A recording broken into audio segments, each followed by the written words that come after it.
ബസാലെ ദൈവത്തിൻ്റെ തണലിൽ വസിക്കുന്നവൻ.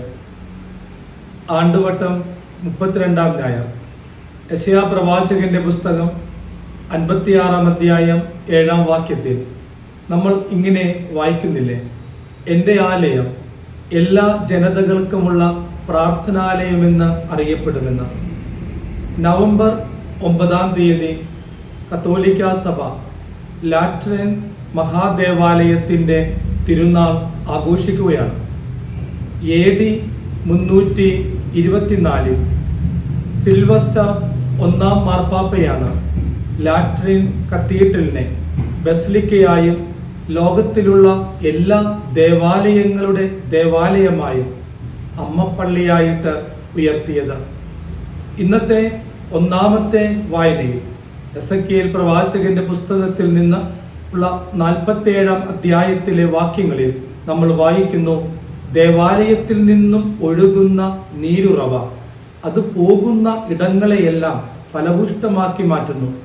പോകുന്ന ഇടങ്ങളിലൊക്കെ ജീവനുണ്ടാകുന്നു. വരണ്ട ഭൂമികളിൽ പച്ചപ്പുണ്ടാകുന്നു. പ്രവാചകനിലൂടെ ദൈവം നമ്മളെ ഓർമ്മപ്പെടുത്തുകയാണ്, ഓരോ ദേവാലയങ്ങളും അനുഗ്രഹത്തിൻ്റെ സ്ഥലങ്ങളാണ്. നമ്മൾ ദൈവത്തിൻ്റെ ആലയത്തിലേക്ക് പ്രവേശിക്കുമ്പോൾ ആ ദേവാലയത്തിൽ നിന്നും നിർഗളിക്കുന്ന ഉറവ കൊണ്ട് ഉണങ്ങിയ വരണ്ട നമ്മുടെയൊക്കെ ജീവിതങ്ങളെ പച്ചപ്പുള്ളതാക്കി മാറ്റാൻ സാധിക്കും എന്ന് ഓർമ്മപ്പെടുത്തുന്നു. രണ്ടാമത്തെ വായനയിൽ പൗലോസ് അപ്പോസ്തലൻ കൊരിന്ത്യർക്ക് എഴുതിയ 1-ാം ലേഖനം 3-ാം അധ്യായത്തിൽ ദൈവത്തിൻ്റെ വചനത്തിലൂടെ നമ്മോട് പറയുന്നു, ദൈവത്തിൻ്റെ ആലയം നശിപ്പിക്കുന്നവനെ ദൈവം നശിപ്പിക്കും. എന്തെന്നാൽ ദൈവത്തിൻ്റെ ആലയം പരിശുദ്ധമാണ്. ആ ആലയം നിങ്ങൾ തന്നെയാണ്. നമ്മൾ ഓരോരുത്തരും ദൈവത്തിൻ്റെ ആലയമാണ്. ആ ആലയം പരിശുദ്ധമായി കാത്തു സൂക്ഷിക്കാൻ അപ്പസ്തോലൻ നമ്മളെ ഓർമ്മപ്പെടുത്തുമ്പോൾ സുവിശേഷത്തിൽ യേശുവിൻ്റെ ദേവാലയ ശുദ്ധീകരണമാണ്. യോഹന്നാന്റെ സുവിശേഷം 2-ാം അധ്യായം 13 മുതൽ 22 വരെയുള്ള വാക്യങ്ങളിൽ നമ്മളിത് കാണുന്നു. എന്നാൽ സിനോപ്റ്റിക് ഗോസ്പലിൽ മത്തായിയുടെയും മാർക്കോസിൻ്റെയും ലൂക്കയുടെയും സുവിശേഷങ്ങളിൽ യേശുവിൻ്റെ പരസ്യകാല ജീവിതത്തിൻ്റെ അവസാനത്തിലാണ് യേശുവിൻ്റെ ദേവാലയ ശുദ്ധീകരണത്തെക്കുറിച്ച് പ്രതിപാദിക്കുന്ന സുവിശേഷ ഭാഗം നമ്മൾ വായിക്കുന്നത്. എന്നാൽ യോഹന്നാന്റെ സുവിശേഷത്തിൽ ഇത് യോഹന്നാന്റെ സുവിശേഷത്തിന്റെ ആരംഭത്തിൽ തന്നെ പ്രതിപാദിക്കുന്നു. അതിന് പ്രധാനപ്പെട്ട ചില കാരണങ്ങളുണ്ട്. യോഹന്നാന്റെ സുവിശേഷത്തിലൂടെ അവിടുന്ന് യേശുവിൻ്റെ ദേവാലയ ശുദ്ധീകരണം ആരംഭത്തിൽ തന്നെ പറയുന്നത് യഹൂദരുടെ ഇടയിൽ രക്ഷകനെ കുറിച്ചുള്ള ചില കാഴ്ചപ്പാടുണ്ടായിരുന്നു. രക്ഷകൻ വരുമ്പോൾ സംഭവിക്കേണ്ട ചില കാര്യങ്ങളുണ്ടായിരുന്നു. അതിൽ ഒന്നാമത്തെ കാരണം, മിശിഹ കടന്നു വരുമ്പോൾ അവർക്ക് വീഞ്ഞിൻ്റെ സമൃദ്ധി ഉണ്ടാകുമെന്ന് അവർ വിശ്വസിച്ചിരുന്നു. നമ്മൾ കാനായിലെ കല്യാണത്തിൽ യേശു വെള്ളം വീഞ്ഞാക്കിക്കൊണ്ട് വീഞ്ഞിൻ്റെ സമൃദ്ധി കാണിച്ചു കൊടുക്കുന്നുണ്ട്. രണ്ടാമത്തേത്, മിശിഹ വരുമ്പോൾ അവർ പറയുന്നത് നഷ്ടപ്പെട്ടു പോയ മന്ന അവർക്ക് തിരിച്ചു ലഭിക്കുമെന്ന. യോഹന്നാന്റെ സുവിശേഷം 6-ാം അധ്യായത്തിൽ യേശു അപ്പം വർദ്ധിപ്പിച്ച് ജനങ്ങൾക്ക് നൽകുന്നു. മൂന്നാമത്തെ പ്രത്യേകത എന്ന് പറയുന്നത്, മിശിഹ വരുമ്പോൾ അവന്റെ സാന്നിധ്യം ദേവാലയത്തിൽ അറിയിക്കും. യോഹന്നാൻ ഈ സുവിശേഷ ഭാഗത്തിലൂടെ പറയുന്നു, ഇതാ മിശിഹ ദേവാലയത്തിൽ വന്നിരിക്കുന്നുവെന്ന്. യേശു പ്രവേശിക്കുന്ന ഈ ദേവാലയം മഹാനായ ഹെരോദേസ് രാജാവിന്റെ കാലത്ത് പണി കഴിപ്പിക്കപ്പെട്ട ദേവാലയമാണ്. ഈ ദേവാലയത്തിന് 4 മണ്ഡപങ്ങളുണ്ട്. ഈ 4 മണ്ഡപങ്ങളിൽ ഏറ്റവും വിശാലമായ മണ്ഡപം വിജാതിയർക്കു വേണ്ടി ദൈവാരാധനയ്ക്കു വേണ്ടി ഒരുക്കി വെച്ചിരുന്ന മണ്ഡപമാണ്.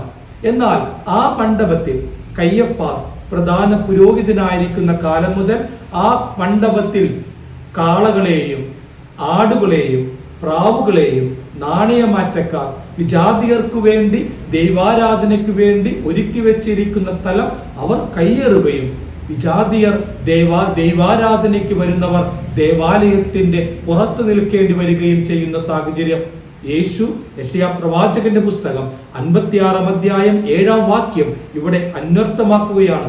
എൻ്റെ ആലയം എല്ലാ ജനതകൾക്കും വേണ്ടിയുള്ള ആലയം എന്നറിയപ്പെടും. ആ പ്രദേശമാണ് വിജാതിയരുടെ മണ്ഡപം എന്നറിയപ്പെടുന്ന ആ പ്രദേശമാണ് യേശു ശുദ്ധീകരണം നടത്തുന്നത്. ഇവിടെ യേശു പറയാതെ പറയുന്ന ഒരു കാരണമുണ്ട്. ആടുകൾ, പ്രാവുകൾ, അതുപോലെ നാണയങ്ങൾ. ഇനി ഇവിടെ ഒരു രക്തച്ചൊരിച്ചിൽ ആവശ്യമില്ല. ഇതാ യഥാർത്ഥമായ കുഞ്ഞാട് ഈ ദേവാലയത്തിൽ എത്തിയിരിക്കുന്നു. നമ്മൾ ദൈവത്തിൻ്റെ ആലയം ദൈവം തെരഞ്ഞെടുത്ത വിശുദ്ധീകരിക്കുന്ന ഇടമാണ് ദേവാലയം എന്ന് പറയുന്നത്. നമ്മുടെയൊക്കെ വീടുകളിൽ എല്ലാ ഞായറാഴ്ചയും കേൾക്കുന്ന ഒരു ഉണർത്തുപാട്ടുണ്ട്. പള്ളിയിൽ പോടാ എന്ന് പറഞ്ഞിട്ടുള്ള ഒരു ഉണർത്തുപാട്ട്. നമ്മൾ കട്ടിലിൽ കിടന്നിട്ട് പറയും, പള്ളിയിൽ പോകേണ്ട ആവശ്യമുണ്ടോ? എല്ലായിടത്തും ദൈവമില്ലേ? പിന്നെ എന്തിനാണ് പള്ളിയിൽ പോകേണ്ടത്? എവിടെ കിടന്ന് വേണമെങ്കിലും പ്രാർത്ഥിച്ചാൽ പോരെ? നമ്മളിൽ പലരും ആ ഒരു ചോദ്യം പലപ്പോഴും ചോദിച്ചിട്ടുണ്ട്. എന്നാൽ 2 ദിനവൃത്താന്തം 7-ാം അധ്യായത്തിൽ സോളമൻ മനോഹരമായ ജെറുസലേം ദേവാലയം പണിതു കഴിയുമ്പോൾ സോളമനോട് ദൈവം ആ രാത്രി സ്വപ്നത്തിൽ സംസാരിക്കുന്നുണ്ട്. എന്നിട്ട് സോളമനോട് ദൈവം പറയുന്നു, സോളമ, നീ ദേവാലയമൊക്കെ മനോഹരമായിട്ട് പണിതിരിക്കുന്നു. പക്ഷേ ഇനി നീ വിചാരിക്കരുത്, ഇനി രോഗങ്ങൾ ഉണ്ടാകില്ല എന്ന് വിചാരിക്കരുത്, ഇനി വെട്ടുക്കിളികൾ കൃഷികൾ നശിപ്പിക്കില്ല എന്ന് വിചാരിക്കരുത്, കാലാവസ്ഥ വ്യതിയാനങ്ങൾ ഉണ്ടാകില്ല എന്ന് വിചാരിക്കരുത്. ഇനി എല്ലാം ഇതുപോലെ ഉണ്ടാകും. ഇനി ഇതുപോലെയുള്ള അനർത്ഥങ്ങൾ ഉണ്ടാകുമ്പോൾ, രോഗങ്ങൾ ഉണ്ടാകുമ്പോൾ, കാലാവസ്ഥ വ്യതിയാനം ഉണ്ടാകുമ്പോൾ എൻ്റെ ജനം എന്നെ അന്വേഷിച്ച് എൻ്റെ ആലയത്തിലേക്ക് വരണം. 7-ാം അധ്യായത്തിന്റെ 13-ാം വാക്യത്തിൽ ദൈവത്തിന്റെ വചനം ഇങ്ങനെ പറയുന്നുണ്ട്, മഴ തരാതെ കാലാവസ്ഥ ആകാശം അടയ്ക്കുമ്പോൾ, മഴ തരാതെ ആകാശം അടയ്ക്കപ്പെടുമ്പോൾ നമ്മുടെയൊക്കെ വരുമാന മാർഗങ്ങൾ, നമ്മുടെയൊക്കെ കൃഷിസ്ഥലങ്ങൾ കാലാവസ്ഥ വ്യതിയാനങ്ങളിലൂടെ നശിക്കുമ്പോൾ, മഹാമാരികൾ ഉണ്ടാകുമ്പോൾ, പ്രയാസങ്ങൾ ഉണ്ടാകുമ്പോൾ ദൈവത്തിന്റെ വചനം പറയുന്നു, നിങ്ങൾ എന്നെ അന്വേഷിച്ച് എൻ്റെ ആലയത്തിലേക്ക് വരിക.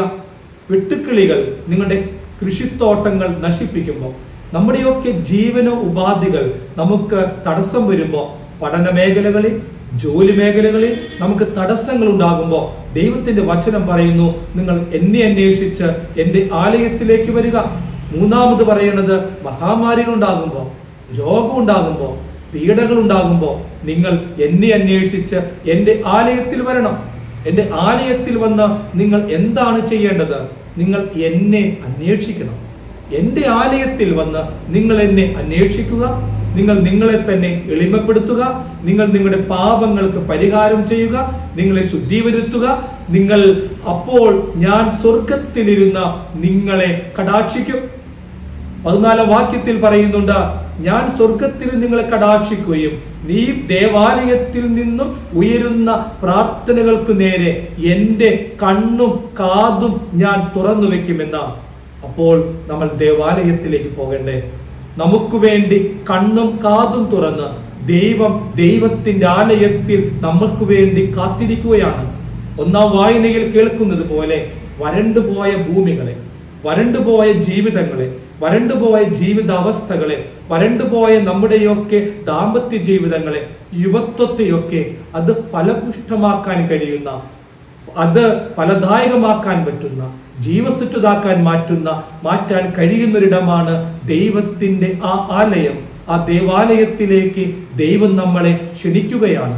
ഈ ഞായറാഴ്ച ഈ ലാട്രൻ കത്തീഡ്രൽ മഹാദേവാലയത്തിന്റെ തിരുനാൾ ആഘോഷിക്കുമ്പോൾ, യേശു ദേവാലയ ശുദ്ധീകരണം നടത്തുമ്പോൾ നമ്മളെ ഓരോരുത്തരെയും സ്വർഗം മാടിമുളയ്ക്കുകയാണ് ദൈവത്തിന്റെ സന്നിധിയിലേക്ക് കടന്നു വരാൻ വേണ്ടി. അപ്പോ നമ്മൾ വീട്ടിലിരുന്നാൽ മതിയോ? പോരാ. ഞായറാഴ്ചകളിലെങ്കിലും നമ്മൾ ദേവാലയത്തിൽ പോയി ദൈവത്തെ ആരാധിക്കണം. ദൈവം നമ്മളെ എല്ലാവരെയും അനുഗ്രഹിക്കട്ടെ. ആമേൻ.